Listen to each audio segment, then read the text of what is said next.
have to say the one thing that I'm asked to expand on the most is the concept of sanctuary trauma. Now, it's not just the people that have just signed on, just put on their uniform to go out into the world for the first time.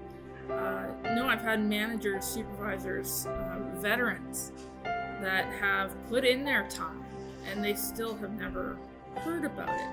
However, when I start describing it, they put the pieces together and they realize that they've been seeing it their whole career in one way or another. And that is what we need to stop, because that is what's causing the harm. The quick and dirty version of it is you have an individual on your team that has experienced an extreme stressor or a traumatic incident. And that person then goes to seek counsel, seek safety, seek sanctuary in the organization that they work for, the organization that said, we have your back, no soldier left behind. Mental health is our top priority.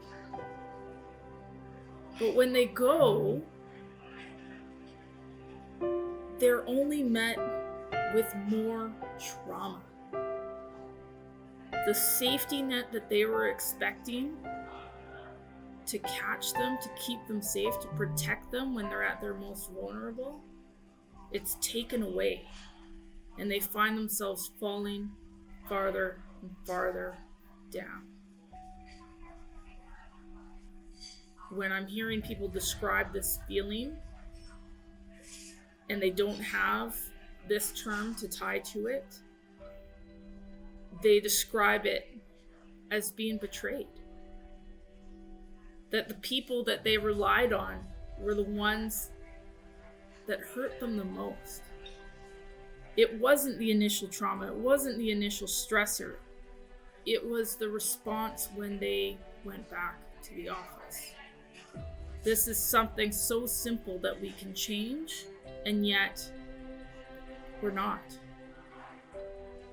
And that's why we need to have more conversations.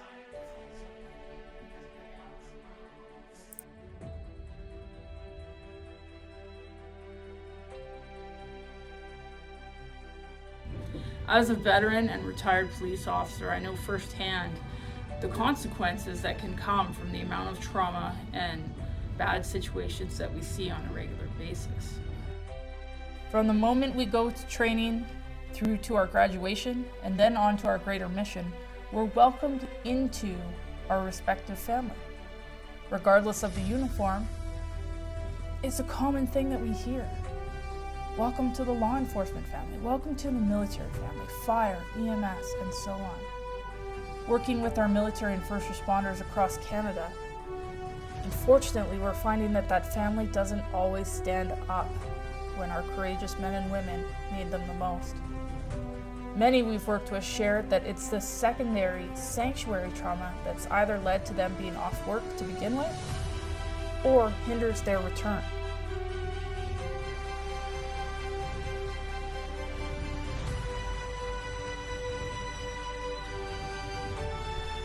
If you or someone you know is struggling, there are resources out there and people who want to help. Boots on the Ground, OSI CAN, Canada Suicide Prevention Service are just a few. Contact information for these groups can be found on the resource page of www.drivingforward.ca. Thank you for taking the time to watch this video today. If you'd like to hear more about sanctuary trauma and how you can help prevent it, please contact us. We'd like to send a shout out to our sponsors, Wellbusters and Hitchin Pumps out of Belleville, Ontario. We can't help our heroes without you. If you'd like to donate, please visit our webpage, again, www.drivingforward.ca. Thank you for helping us breach the stigma.